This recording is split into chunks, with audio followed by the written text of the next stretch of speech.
കവിഞ്ഞൊഴുകുമി അനുഗ്രഹം, നിറഞ്ഞൊഴുകുമി അനുഗ്രഹം, കവിഞ്ഞൊഴുകുമി അനുഗ്രഹം, നിറഞ്ഞൊഴുകുമി അനുഗ്രഹം. എൻ പാപവും ശാപവും ഒഴുകി ദൂരയാ, ഞാൻ സൗഖ്യമാ. കവിഞ്ഞൊഴുകുന്ന അനുഗ്രഹത്തിലേക്ക് സ്വാഗതം. വീണ്ടും നമുക്കൊന്നിച്ച് ആയിരിക്കാൻ കർത്താവ് അനുവദിച്ചു. യേശു ക്രിസ്തുവിൻ്റെ നാമത്തിൽ സ്നേഹവന്ദനം. ഈ ദിവസങ്ങളിൽ കൂടുതൽ കർത്താവിൻ്റെ കൂടെ ഇരിപ്പാൻ, പ്രാർത്ഥിപ്പാൻ, കഴിഞ്ഞ നാളുകളെക്കാളും ഏറെ മഹത്വം കാണുവാൻ, if you believe you will see the glory. Yeshu പറഞ്ഞ ആ വാക്ക് എത്ര സ്ട്രോങ് ആയിട്ടാണ് പറഞ്ഞത്. ഡിൻറ്റ് ഐ സേ, ഞാൻ പറഞ്ഞില്ലേ? വിശ്വസിക്കുകയാണ്, ദൈവത്തിൻ്റെ മഹത്വം കാണും. If you believe you will see the glory of God. ഞാൻ അത്ഭുതത്തിൽ വിശ്വസിക്കുന്നു. അത്ഭുതത്തിൻ്റെ കാലങ്ങൾ നിന്നു പോയിട്ടില്ല. ചിലർ ഇത് ഇല്ല എന്നൊക്കെ പറയുമ്പോൾ I believe in miracles. I believe in a risen Savior who is alive and he is in action.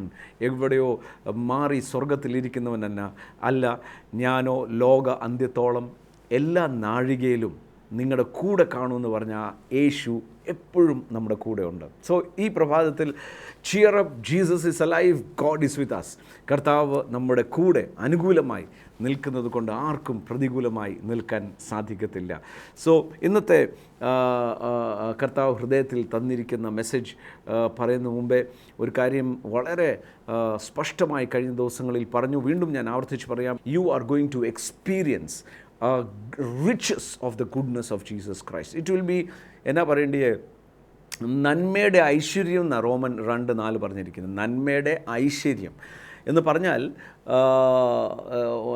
ഇത്ര നാളും അധ്വാനിച്ച് ശൂന്യ പടകമായി നടന്ന് നിരാശയോടെ ഇരിക്കുന്നവരോട് ഞാൻ പറയുന്നത്, ഈ മാസം മുതൽ നിങ്ങൾ കാണാൻ പോകുന്നൊരു വലിയ ഷിഫ്റ്റായിരിക്കും. യേശുവിൻ്റെ കൂടെ നിൽക്കുന്ന, യേശുവിൻ്റെ കൂടെ പ്രാർത്ഥിക്കുകയും യേശുവിൻ്റെ ആ ഇൻറ്റിമേറ്റ് ലവുമായിട്ട് കർത്താവിൻ്റെ കൂടെ നടക്കുമ്പോൾ യു വിൽ ബി നിങ്ങൾ പത്രോസ് രാത്രി മുഴുവൻ അധ്വാനിച്ചിട്ട് ഒരു ചെറിയ മീൻ പോലും ലഭിക്കാതിരിക്കുമ്പോൾ ആഴത്തിൽ പോകാമെന്ന് യേശു പറഞ്ഞ് വല വീശാൻ പറഞ്ഞപ്പോൾ തനിക്ക് പോലും വിസ്മയിക്കുന്ന നിലയിൽ ആ പടക് മുങ്ങുമാർ ആ മത്സ്യം കിട്ടിയ അനുഭവമാണ് റിച്ചസ് ഓഫ് ഹിസ് ഗുഡ്നെസ്.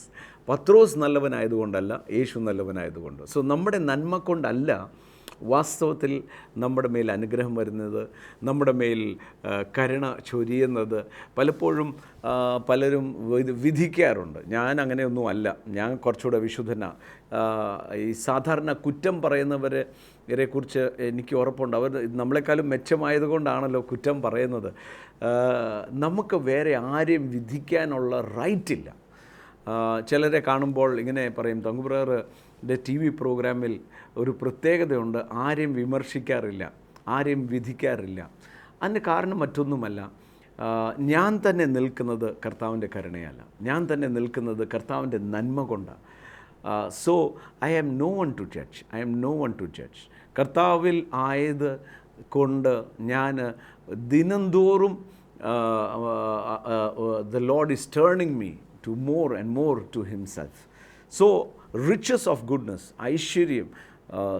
ഐശ്വര്യം എന്ന് പറയുമ്പോൾ എല്ലായിടത്തും ഈശ്വരാധീനം, നന്മയുടെ ഐശ്വര്യം എന്നാണ് ബൈബിളിൽ റോമൻ 2:4 പറയുന്നത്. സോ ഈ മാസം മുതൽ we are going to experience that.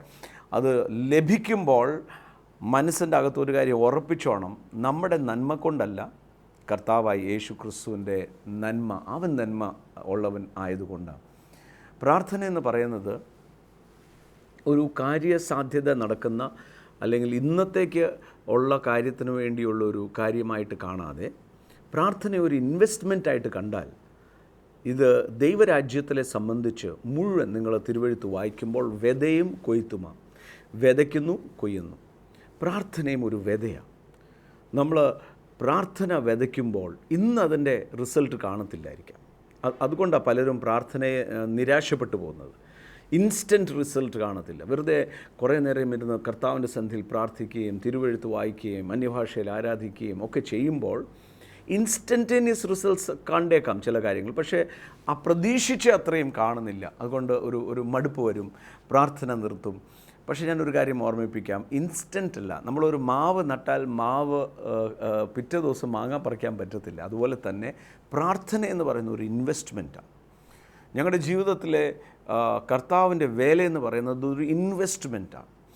ആ ഇൻവെസ്റ്റ്മെൻറ്റ് ഒരു തലമുറ കൊണ്ട് അവസാനിക്കത്തില്ല, അത് തലമുറകളിലേക്കുള്ള ഇൻവെസ്റ്റ്മെൻറ്റാണ്. നമ്മൾ അധ്വാനിക്കുന്നതും നമ്മളെല്ലാം അധ്വാനിക്കുകയും കാര്യങ്ങളൊക്കെ ചെയ്യുന്നതിൻ്റെ ഒരു കാരണം നമ്മുടെ മക്കൾക്കൊരു നല്ല ഭാവി ഉണ്ടാകാനാണ്. ഞാൻ പറയാം, ദൈവവചനത്തിൽ ഒരു മനോഹരമായ വചനമുണ്ട്. ഈ ലോകത്തിലെ സമ്പന്നരോട് ധനവാന്മാരോട് ഇങ്ങനെ പറയണം, നിശ്ചയമില്ലാത്ത ധനത്തിലല്ല, സകലതും ധാരാളമായി അനുഭവിക്കാൻ തരുന്ന ദൈവത്തിൽ ആശ്രയിപ്പീൻ. സോ മക്കളെയും അതിനകത്തോട്ട് വേണം നമുക്ക് ട്രെയിൻ ചെയ്യാൻ.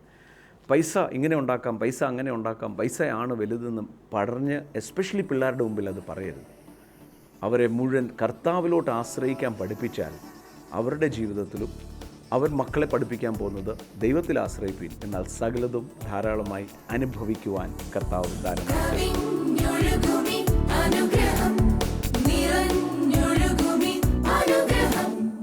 Work out your salvation. നിങ്ങളുടെ രക്ഷയ്ക്കായി ഭയത്തോടെ പ്രവർത്തിക്കുക. രക്ഷയ്ക്കായി എന്നല്ല, രക്ഷയ്ക്ക് വേണ്ടി. Working out your salvation. May 7 ശനിയാഴ്ച രാവിലെ 10 മുതൽ ഉച്ചവരെ കൂത്താട്ടുകുളത്ത് TV പ്രേക്ഷക മീറ്റിങ്ങും വിടുതൽ ശുശ്രൂഷയും നടക്കുന്നു. അപ്പോൾ തന്നെ അതിനടുത്ത ശനിയാഴ്ച മെയ് 14 ശനിയാഴ്ച ഈരാറ്റുപേട്ടയിൽ TV പ്രേക്ഷക മീറ്റിങ്ങും വിടുതൽ ശുശ്രൂഷയും നടക്കുന്നു. ഞങ്ങൾ ടീമായി ആ സ്ഥലങ്ങളിൽ ഉണ്ടായിരിക്കും. എല്ലാവരും പ്രാർത്ഥിക്കണം. കർത്താവിൻ്റെ വലിയ പ്രവൃത്തികൾ ഈ 2 സ്ഥലത്തും നടക്കട്ടെ. അപ്പോൾ തന്നെ കൂത്താട്ടുകുളത്തും ഈരാറ്റുപേട്ടയിലും സമീപത്തുള്ള വരാൻ പറ്റുന്ന എല്ലാവരും വരണം. നിങ്ങൾക്ക് TV പ്രോഗ്രാമിലൂടെ അത്ഭുത വിടുതൽ ലഭിച്ചിട്ടുണ്ടെങ്കിൽ അതിൻ്റെ സാക്ഷ്യം മറ്റുള്ളവർക്കും അനുഗ്രഹത്തിനായി പങ്കുവെക്കണം. രോഗികൾ, പ്രയാസത്തിലുള്ളവരെ കൂട്ടിക്കൊണ്ടുവരണം. യേശുവിൻ്റെ അത്ഭുതകരം അവിടെ പ്രവർത്തിക്കും. ഇന്ന് യേശു ക്രിസ്തുവിൽ വിശ്വസിക്കുന്ന ഒരു വ്യക്തി താൻ എന്തെങ്കിലും ലഭിക്കാനായി പ്രാർത്ഥിക്കേണ്ട, ലഭിച്ചത് ഉപയോഗിക്കുന്നത് എങ്ങനെയാണെന്ന് മനസ്സിലാക്കിയാൽ മതി. ലഭിക്കാനായിട്ടുള്ള വിശ്വാസം വേണ്ട, ലഭിച്ചതിൻ്റെ പരിജ്ഞാനം ലഭിച്ച് അതെങ്ങനെ ഉപയോഗിക്കണം അതാണ് മനസ്സിലാക്കേണ്ടത്. എന്ന് പറഞ്ഞാൽ ഒരു കാറ് ലഭിച്ചു, താക്കോൽ കൈ തന്നു, ഇത് ഓടിക്കാൻ അറിയത്തില്ല. അപ്പോൾ ഇനിയും ഓടിക്കുന്നത് എങ്ങനെയെന്ന് അറിയാനായിട്ട് എന്തെങ്കിലും ലഭിക്കാൻ നോക്കാതെ ഓടിക്കാൻ പഠിക്കുക ചെയ്യുന്നത്. അതിന് വേണ്ടിയത് പരിജ്ഞാനമാണ്. അതുപോലെ തന്നെയാണ് യേശു ക്രിസ്തു ഒരാളിൽ വരിക. യേശു ക്രിസ്തു ഒരാളിൽ വരുക എന്ന് പറയുമ്പോൾ ദൈവം ആത്മാവാണ്. യേശു ക്രിസ്തു ശമരിയക്കാരി സ്ത്രീയോട് സംസാരിക്കുമ്പോൾ വളരെ വ്യക്തമായി പറഞ്ഞ 4-ാം അധ്യായത്തിൽ God is A spirit. God is spirit. ദൈവത്തെ കാണാൻ മേല, അദൃശ്യനാണ്, ആർക്കും അടുക്കാൻ കൂടാത്ത വെളിച്ചത്തിൽ വസിക്കുന്നവൻ. സ്പിരിറ്റായിരിക്കുന്ന ദൈവം, ആത്മാവായിരിക്കുന്ന ദൈവത്തെ നമ്മുടെ ഈ ശരീരം കൊണ്ട് മനസ്സിലാക്കാൻ ബുദ്ധിമുട്ടാണ്, വളരെ ബുദ്ധിമുട്ടാണ്. ഇപ്പോൾ ഉദാഹരണത്തിന് എൻ്റെ മുമ്പിൽ മരങ്ങൾ നിൽക്കുക, പച്ചയുണ്ട്, അതിനകത്ത് പൂക്കളുണ്ടെങ്കിൽ ചുമലയുണ്ട്. കണ്ണടച്ച് അത് കാണാൻ ശ്രമിച്ചാൽ എത്ര ശ്രമിച്ചാലും നടക്കത്തില്ല. കണ്ണ് തുറന്നേ മതിയാകത്തുള്ളൂ. കണ്ണുണ്ടെങ്കിലേ കാണാൻ പറ്റത്തുള്ളൂ. ഇനി ആരെങ്കിലും പറയുക ഞാൻ ചെവിക്കൊണ്ടൊന്ന് കണ്ടു നോക്കട്ടെ, ചെവിക്കൊണ്ട് നടക്കത്തില്ല. അതുപോലെ തന്നെ കേൾക്കാനായി ചെവി രണ്ടും അടച്ചു പിടിച്ച്, 2 ചെവി നല്ല അടച്ചിട്ട് കണ്ണുകൊണ്ട് കേൾക്കാം എന്ന് പറഞ്ഞാൽ നോട്ട് പോസിബിൾ. അതുപോലെ തന്നെ ആത്മാവാകുന്ന ദൈവത്തെ മനസ്സിലാക്കണമെങ്കിൽ ഈ ശരീരത്തിൻ്റെ ഫാക്കൽറ്റി കൊണ്ട് നടക്കത്തില്ല. അതുകൊണ്ടാണ് യേശു ക്രിസ്തു നിക്കോദിമോസ് എന്ന് പറഞ്ഞ ആൾ വന്നപ്പം പറയുന്നത്, നീ വീണ്ടും ജനിക്കുന്നില്ലെങ്കിൽ, if you are not born again, ആ ജനനം ഉണ്ടാകുന്നില്ല. അകത്തൊരു മനുഷ്യനുണ്ട്, അകത്തെ മനുഷ്യൻ ജനിക്കുന്നില്ലെങ്കിൽ ആത്മാവാകുന്ന ആ മനുഷ്യൻ, സ്പിരിറ്റ് ആകുന്ന ആ മനുഷ്യൻ ജനിക്കുന്നില്ലെങ്കിൽ ദൈവം ആകുന്ന സ്പിരിറ്റിനെ ഒരിക്കലും മനസ്സിലാക്കാനോ കമ്മ്യൂണിക്കേറ്റ് ചെയ്യാനോ ഗ്രഹിക്കാനോ ഒന്നും പറ്റത്തില്ല. നമുക്ക് വേണമെങ്കിൽ ഈ ബൈബിൾ മുഴുവൻ കാണാതെ പഠിക്കാം, അത് ബുദ്ധിപരമായി. ബുദ്ധി കൊണ്ട് പലതും എക്സ്പ്ലെയിൻ ചെയ്യാൻ പറ്റും. നമ്മൾ സ്കൂളിൽ പോയി പഠിക്കുന്നത് പോലെ തന്നെ നമ്മളവിടെ പഠിച്ച കാര്യങ്ങൾ അതെല്ലാം എഴുതിയെടുക്കും, കാണാപ്പാഠം പഠിക്കും എന്ന് പറഞ്ഞ പോലെ ബൈബിളിനെക്കുറിച്ച് മുഴുവൻ ആദ്യം മുതൽ അവസാനം വരെ ഒരു അക്ഷരത്തെറ്റില്ലാതെ വേണം എഴുതാം, പഠിക്കാം. ഇതായിരിക്കും ദൈവം എന്ന് പറയാം. പക്ഷേ ദൈവത്തെ രുചിച്ചറിയണമെങ്കിൽ, ദൈവത്തിൻ്റെ സ്നേഹം എന്താണെന്ന് സ്പർശിക്കണമെങ്കിൽ അകത്തെ മനുഷ്യൻ അല്ലെങ്കിൽ spirit has to be renewed or spirit man has to be alive. അതുകൊണ്ടാണ് നിക്കോദിമോസ് തൻ്റെ നമ്മൾ യോഹന്നാൻ്റെ സുവിശേഷത്തിലാണ് വായിക്കുന്നത്. യോഹന്നാൻ്റെ സുവിശേഷം അതിൻ്റെ 3-ാമത്തെ അധ്യായത്തിൽ നിക്കോദിമോസ് യേശുവിൻ്റെ അടുക്കൽ വരുമ്പോൾ യേശു പറയുന്ന ഒരു വളരെ വളരെ ഇമ്പോർട്ടൻ്റ് ആയിട്ടുള്ളൊരു കാര്യമാണ്. യേശു പറഞ്ഞത് യോഹന്നാൻ്റെ സുവിശേഷം അതിൻ്റെ 3-ാമത്തെ അധ്യായം അതിൻ്റെ 3-ാമത്തെ വാക്യം. നിക്കോദിമോസ് യേശുവിൻ്റെ അടുക്കൽ വരാൻ കാരണം താൻ പറയുന്നത് ഇങ്ങനെ, this man came to Jesus by night and said, rabbi, we know that you are a teacher from God, but no one can do this signs unless God is with him. ഈ കാണുന്ന അടയാളങ്ങൾ, അത്ഭുതങ്ങളൊക്കെ ഞാൻ കാണുമ്പോൾ ഒരു കാര്യം എനിക്ക് മനസ്സിലാകുന്നുണ്ട്, ദൈവം നിന്നോട് കൂടെയുണ്ട്. അത്രയെങ്കിലും അഡ്മിറ്റ് ചെയ്യാനുള്ള മനസ്സ് നിക്കോദിമോസിനുണ്ട്. ഇന്ന് പലർക്കും, ക്രിസ്ത്യാനികൾക്ക് പോലും ഇന്ന് മിറക്കിൾസ് ഇന്നും നടക്കുമോ എന്ന് സംശയത്തിലിരിക്കുമ്പോൾ തിരിച്ച് വാദിക്കുന്നുണ്ട്, ഇത് നടക്കത്തില്ല, ഇത് വെറും തോന്നലുകളാണ്. ഈ മനുഷ്യൻ അത്രയെങ്കിലും അക്നോളജ് ചെയ്യാൻ തയ്യാറായി, ദൈവം കൂടെ ഉള്ളതുകൊണ്ട് നിനക്ക് മിറക്കിൾസ് ചെയ്യാൻ പറ്റുന്നു എന്ന് പറയുമ്പോൾ യേശു വളരെ മർമ്മപ്രധാനമായ ഒരു കാര്യം പറയുകയാണ്. Unless you are born again you cannot see the kingdom of God എന്ന് പറഞ്ഞാൽ, ഈ ദൈവപ്രവൃത്തിയുടെ പിന്നിൽ അതിൻ്റെ മിസ്റ്ററി ആണ് ദൈവരാജ്യം. അത് കാണണമെങ്കിൽ നിനക്ക് ഇത്രയും ബുദ്ധി കൊണ്ടാണ് മനസ്സിലായത്, നിൻ്റെ വിസ്ഡം കൊണ്ടാണ് മനസ്സിലായത്. പക്ഷേ ദൈവം ആരാന്നും ദൈവത്തിൻ്റെ പ്രവൃത്തി ഇതിൻ്റെ പിന്നിൽ അതിൻ്റെ രഹസ്യം മനസ്സിലാക്കണോ, നീ വീണ്ടും ജനിക്കണം. സ്വാഭാവികമായി ഒരു മനുഷ്യനോട്, പ്രായം ചെന്നൊരു മനുഷ്യനോട് വീണ്ടും ജനിക്കണമെന്ന് പറഞ്ഞാൽ അയാൾ ചോദിച്ചു, വീണ്ടും എനിക്ക് അമ്മയുടെ ഗർഭത്തിൽ തിരിച്ചു ചെല്ലാൻ പറ്റുമോ? 4-ാമത്തെ വചനം അതാ. അപ്പോൾ യേശു പറയാണ്, അല്ല, താൻ പറഞ്ഞു കഴിഞ്ഞിട്ട് വെള്ളത്താലും ആത്മാവിനാലും നീ ജനിക്കണം എന്ന് പറയുമ്പോൾ പറഞ്ഞ ശേഷം യേശു പറയാണ്, and that which is bone of the flesh is flesh and that is bone of spirit is spirit. ജഡത്തിൽ ജനിച്ചവർ ജഡവും ആത്മാവിൽ ജനിച്ചവൻ ആത്മാവാകും. ജഡത്തിൽ ജനിക്കുക എന്ന് പറഞ്ഞാൽ ഒരു അപ്പനും അമ്മയ്ക്കും ഞാൻ ജനിച്ചു, എനിക്ക് എൻ്റെ സ്വഭാവം അപ്പനും അമ്മയുടെയും സ്വഭാവമാണ്. 2, ഞാൻ വളർന്ന സാഹചര്യങ്ങൾ എൻ്റെ ഹാബിറ്റിനെ മോൾഡ് ചെയ്തിട്ടുണ്ട്. ജഡത്തിൽ ജനിച്ചു, ഞാൻ ജഡമാണ്. 2, യേശു പറയാം, ആത്മാവിൽ ജനിക്കുന്നവൻ ആത്മാവാകും എന്ന് പറഞ്ഞാൽ ദൈവം എന്നെ ജനിപ്പിച്ച് കഴിയുമ്പോൾ ദൈവത്തിൻ്റെ അതേ സ്വഭാവം എൻ്റെ ഉള്ളിൽ വരും.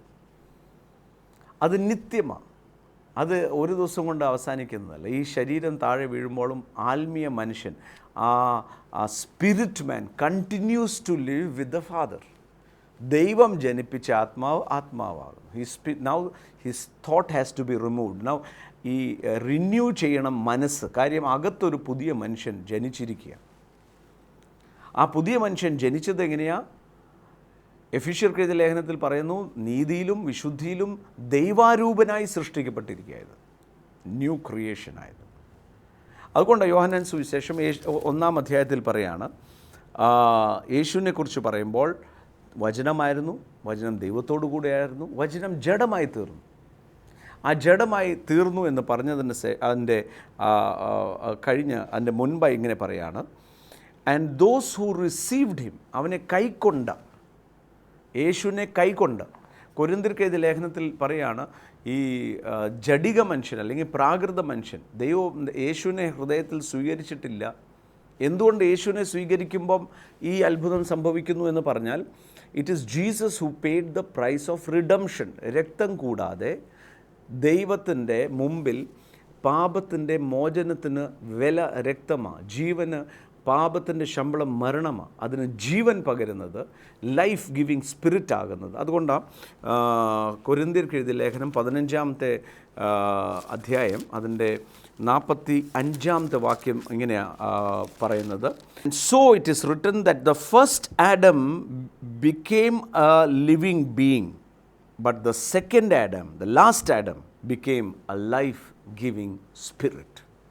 നൗ ആദ്യത്തെ ആദാം ജഡത്തിൽ ജനിച്ചുവെങ്കിൽ ഒടുക്കത്തെ ആദാം, ലാസ്റ്റ് ആഡം, രണ്ടാം ആദാമല്ല, ഒടുക്കത്തെ ആദാം, ഇനിയും വരാൻ പോകുന്നില്ല ഒരു ആദാം, ആ മനുഷ്യൻ he became A life giving spirit. യേശുവിൻ്റെ സ്വന്തം വാമൊഴിയായി പറഞ്ഞു, എൻ്റെ വാക്കുകൾ ജഡത്തിന് ഒരു പ്രയോജനം ചെയ്യത്തില്ല, എൻ്റെ വാക്ക് ആത്മാവാണ്. സോ ആ ജനിച്ചിരിക്കുന്ന മനുഷ്യൻ, ഞാനും നിങ്ങളും, അതിനകത്ത് പറഞ്ഞിരിക്കുക, those who received him he gave them right to become children of God. ദൈവം, ആത്മാവായ ദൈവം എൻ്റെ അകത്തെ മനുഷ്യനെ ജനിപ്പിച്ചു. Now I have the attributes of God, I have an attribute of the flesh also. എൻ്റെ അപ്പനും അമ്മയും തന്ന ഈ ശരീരവും ഞാൻ വളർന്നൊരു എൻവയോൺമെൻറ്റ് അതവിടെ നിൽക്കുമ്പോൾ അകത്ത് വേറൊരു അതിനേക്കാളും ശക്തമായി ജീവൻ്റെയും ആത്മാവിൻ്റെയും പ്രമാണമെന്ന് പറയുന്ന നിലയിൽ വലിയൊരു ചേഞ്ച് ദൈവം എന്നിൽ വസിക്കാൻ തുടങ്ങി. ഞാൻ ദൈവ പൈതലായി. ഈ ദൈവവും പൈതലായി എന്ന് പറയുന്നതും ഞാൻ ഇത് രണ്ടും തമ്മിൽ എപ്പോഴും സംഘർഷമാണ്. കാര്യം ജഡത്തിന് കാണുന്നതും കേൾക്കുന്നതുമാണ് മനസ്സിലാക്കാൻ പറ്റുന്നത്. എന്നാൽ അകത്തെ മനുഷ്യൻ ദൈവപ്രവൃത്തിയെ കണ്ട് ദൈവം കൈവിടത്തില്ല എന്നും ദൈവസ്നേഹം എന്താണെന്നും രുചിച്ചറിയുന്ന ഒരു ദൈവമനുഷ്യൻ. അതിനെ ജനിപ്പിച്ചിരിക്കുന്നതിൻ്റെ കാര്യമാണ് 13-ാമത്തെ യോഹന്നാൻ സുവിശേഷം 1:13. And who were born not of blood, nor of the will of flesh, nor the will of man, but of God. അവർ ജനിച്ചത് രക്തത്താലല്ല. ജഡരക്തങ്ങൾ ദൈവരാജ്യം കരസ്ഥമാകത്തില്ല. We don't need this flesh and blood in the kingdom of God. Not in the will of flesh nor the will of but of God. ദൈവത്താലാണ് ജനിച്ചത്. അതുകൊണ്ടാണ് വീണ്ടും ജനിക്കുന്നതിൻ്റെ ഒറിജിനലായിട്ട് പറഞ്ഞാൽ ഉയരത്തിൽ നിന്നും ജനിച്ചു എന്നാണ് പറയേണ്ടത്. അങ്ങനെ ഉയരത്തിൽ നിന്നും ദൈവം ജനിപ്പിക്കുമ്പോൾ നിങ്ങൾക്കും എനിക്കും വേണ്ടിയ സകലതും തന്നു കഴിഞ്ഞിരിക്കുക. ആദാമിനെ സൃഷ്ടിക്കുമ്പോൾ തനിക്ക് ആവശ്യം വന്നപ്പോൾ സൃഷ്ടിച്ചവനല്ല ഈ ദൈവം, എങ്കിൽ ക്രിസ്തു മുഖാന്തരം എന്നെ വീണ്ടും ജനിപ്പിച്ചപ്പോൾ എൻ്റെ ജീവിതത്തിൽ വേണ്ടിയത് മുഴുവൻ അത് തയ്യാറാക്കിയിട്ടാണ് എന്നെ വീണ്ടും ജനിപ്പിച്ചത്. അതാ പത്രോസ് പറയുന്നത്, ജീവനും ഭക്തിക്ക് വേണ്ടിയ സകലതും ദാനമായി തന്നു കഴിഞ്ഞിരിക്കുന്നു. തരാൻ പോകുന്നു എന്നല്ല, തന്നിരിക്കുന്നു, നൽകിയിരിക്കുന്നു എന്ന് പറയുമ്പോൾ വീണ്ടും ഞാൻ പറയാം, വർക്ക് ഔട്ട് യുവർ സാൽവേഷൻ എന്ന് പറയുന്ന അതിൻ്റെ അർത്ഥം തന്നെ വർക്ക് ഫോർ യുവർ സാൽവേഷൻ അല്ല.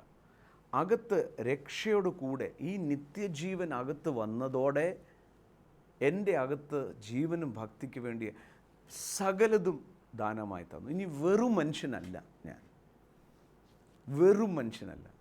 പൗലോസ് ഉപയോഗിക്കുന്ന പദമാണ് മിയർ മാൻ. നമ്മൾ വെറും മനുഷ്യരല്ല, ഉയരത്തിൽ നിന്നും ജനിച്ച ദൈവമക്കളാണ്. അതുകൊണ്ടാണ് വചനത്തിൽ പത്രോസ് പറയുക, നിങ്ങൾ 1 പത്രോസ് 2:9 മുതൽ താഴോട്ട് വായിക്കുമ്പോൾ അവിടെ ഇങ്ങനെ പറയാം, നിങ്ങൾ രാജകീയ പുരോഹിത വർഗം, തിരഞ്ഞെടുക്കപ്പെട്ട ജനം, വിശുദ്ധ വംശം എന്ന് അതുപോലെ അഡ്ജക്റ്റീവ്സ് പറഞ്ഞു വരുക. എന്നിട്ട് പറയാം, നിങ്ങൾ മറ്റുള്ളവരുടെ മുമ്പിൽ വസിക്കുമ്പോൾ, ജാതികൾ ദൈവമില്ല എന്ന് പറയുന്നവർ മധ്യത്തിൽ വസിക്കുമ്പോൾ അവർ നിങ്ങളെ ദുഷിക്കുന്നു എങ്കിലും ദൈവത്തെ അറിയാൻ മേലാത്തവർ കർത്താവിനെ പ്രസംഗിക്കുന്നവരെയും വിശ്വസിക്കുന്നവരെയും ദുഷിക്കും. പക്ഷേ തൊട്ട് താല്പര്യം, എന്നാൽ അവരുടെ സന്ദർശന സമയത്തിൽ നിങ്ങളുടെ നല്ല പ്രവൃത്തി കാണുമ്പോൾ അവർ ദൈവത്തിന് മഹത്വപ്പെടും. എന്ന് പറഞ്ഞാൽ അവർക്കൊരു സന്ദർശനം ഉണ്ടാകുമ്പോൾ അല്ലെങ്കിൽ അവർക്കൊരു ഇഷ്യൂ ഉണ്ടാകുമ്പോൾ അവരാദ്യമേ നിങ്ങൾ അവരുടെ മധ്യത്തിൽ നന്നായി നിൽക്കുമ്പോൾ അവർ ആദ്യമേ ഓടിയെത്തുന്നത് നിങ്ങളുടെ അടുക്കലായിരിക്കും, യേശുവിൻ്റെ അടുക്കലായിരിക്കും. അതാണ് ഫിലിപ്പിയർക്ക് എഴുതിയ ലേഖനം വർക്കൗട്ട് യുവർ സാൽവേഷൻ എന്ന് പറയുമ്പോൾ തൊട്ട് താഴെ പറയാം, നിങ്ങൾ തെളിയുന്ന അല്ലെങ്കിൽ ജ്യോതിസുകളായി, just like lights in darkness നിങ്ങൾ ഈ ഭൂമിയിലായിരിക്കണം.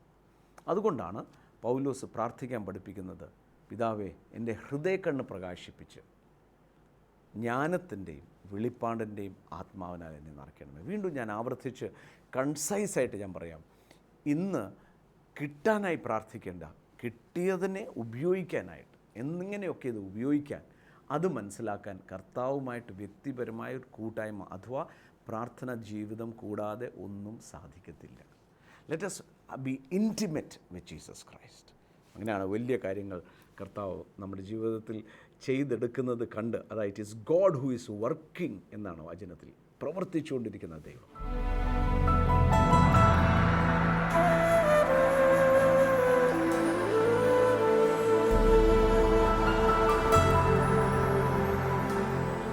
ഇതൊരു അത്ഭുത സൗഖ്യമാണ്. ഈ സഹോദരിക്ക് കഴിഞ്ഞ ഒരു വർഷമായിട്ട് വലത്ത് കഴുത്തിൻ്റെ ആ ഭാഗത്തായിട്ടൊരു മുഴയുണ്ടായിരുന്നു. കഴിഞ്ഞ ഡിസംബറിൽ അത് ഓപ്പറേഷൻ ചെയ്യണമെന്ന് പറഞ്ഞതായിരുന്നു. എന്നാൽ ഷുഗർ ഇടയ്ക്ക് വേരിയേഷൻ ഉണ്ടാകുന്നതുകൊണ്ട് ഓപ്പറേഷൻ മാറ്റിവെച്ചു. ഇന്ന് പകല് സഹോദരി പറഞ്ഞത് ഇവിടെ വരുമ്പോഴും സാമാന്യം വലിയൊരു മുഴയായിരുന്നു, എന്നാൽ ഇവിടെ പ്രാർത്ഥിച്ചു കൊണ്ടിരുന്നപ്പോൾ മുഴ അപ്രത്യക്ഷമായി.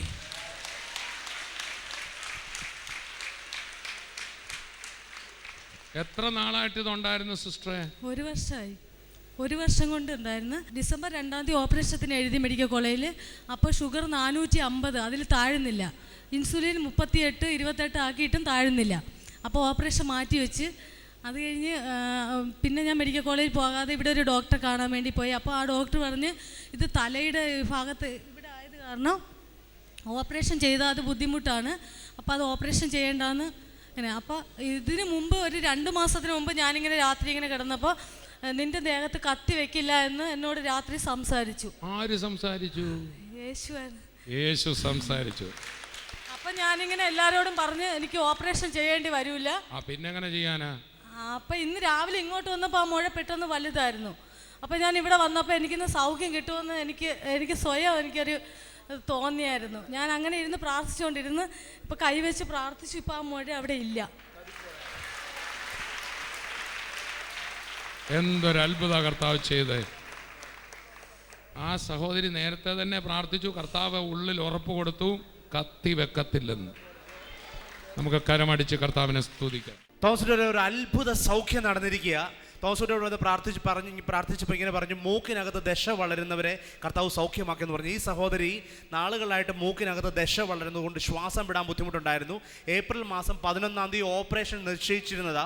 ഹോസ്പിറ്റലിൽ കിടക്കുമ്പോഴും മൂക്കിൽ കൂടെ ശ്വാസം വിടാൻ പറ്റത്തില്ല, വായിൽ കൂടെ ശ്വാസം വിട്ടത്. ഇങ്ങോട്ട് വരുമ്പോൾ തലയ്ക്കകത്തും ചെവിക്കകത്തും ശക്തമേറിയ വേദനയായിരുന്നു. പക്ഷേ ആരാധന മധ്യത്തിൽ കർത്താവ് തൊട്ടു. ഇപ്പോൾ മൂക്കിൽ കൂടെ നന്നായിട്ട് ശ്വാസം വിടാം. കർത്താവ് സൗഖ്യമാക്കി. കർത്താവ് ഓപ്പറേഷൻ ചെയ്തു. ഏപ്രിൽ 11-ാം തീയതിയാണ് ഓപ്പറേഷൻ എന്ന് പറഞ്ഞ്. ഇനി കുറച്ച് ദിവസങ്ങളെ ഉള്ളൂ. ഏത് ഹോസ്പിറ്റലാണ്? മെഡിക്കൽ കോളേജിലാണ്, തിരുവനന്തപുരം മെഡിക്കൽ കോളേജിൽ ഏപ്രിൽ 11-ന് ഓപ്പറേഷൻ ഫിക്സ് ചെയ്തു. യേശു ഇന്ന് ഇവിടെ വെച്ച് ഓപ്പറേഷൻ ചെയ്തു. ശ്വസിക്കാൻ മേലായി. രാത്രി കിടക്കുമ്പോൾ മൂക്കി കൂടി ശ്വാസിക്കാൻ പറ്റത്തില്ല, അപ്പൊ വായി കൂടിയാണ് ശ്വാസിക്കുന്നത്. ഇപ്പൊ മൂക്കി കൂടി ശ്വാസിക്കും. ഇപ്പം സൗഖ്യമാകുന്നതിന് മുമ്പും മൂക്കിൽ കൂടെ ശ്വസിക്കാൻ ബുദ്ധിമുട്ടായിരുന്നു. ഇവിടെ വരുമ്പോഴും ബുദ്ധിമുട്ടായിരുന്നു. ഇവിടെ വരുമ്പോ തലവേദന ഉണ്ടായിരുന്നു, ചെവി വേദന ഉണ്ടായിരുന്നു. ഇപ്പം മൂക്ക് തുറന്നോ? ഇപ്പൊ ശ്വാസിക്കാൻ പറ്റുന്നുണ്ട്, ശ്വസിക്കാൻ പറ്റുന്നുണ്ട്. കരമടിച്ച് കർത്താവിനെ സ്തുതിക്കാം. നമുക്കൊന്ന് പ്രാർത്ഥിക്കാം. പിതാവെ, നന്ദിയോടെ സ്തുതിക്കുന്നു, യേശുവിൻ്റെ നാമത്തിൽ പ്രാർത്ഥിക്കുന്നു. അനുഗ്രഹിക്കുന്നവരുടെ ദയക്കായി സ്തോത്രം. ഇന്ന് കണ്ടുകൊണ്ടിരിക്കുന്ന ഓരോരുത്തരും കർത്താവെ, അവരുടെ ജീവിതത്തിലെ ആ ഭാരവും ഭയവും എല്ലാം മാറി, കർത്താവ് എനിക്ക് തുണ, ഞാൻ പേടിക്കത്തില്ല, മനുഷ്യർ എന്നോട് എന്ത് ചെയ്യുമെന്ന ധൈര്യത്തോടെ പറ എന്ന് പറഞ്ഞ് ആ വചനപ്രകാരം പറയുവാൻ, ഇല്ല ഞാൻ ഉയർച്ച തന്നെ പ്രാപിക്കും, താഴ്ച പ്രാപിക്കത്തില്ല, എല്ലായിടത്തും എല്ലായ്പ്പോഴും ക്രിസ്തുയേശു മുഖാന്തരം എനിക്ക് ജയത്തിൻ്റെ ഉത്സവമാണ് എന്ന് പറയുവാൻ, വിശ്വസിക്കുവാൻ, മുന്നേറുവാൻ പരിശുദ്ധാത്മാവെ സഹായിക്കണം.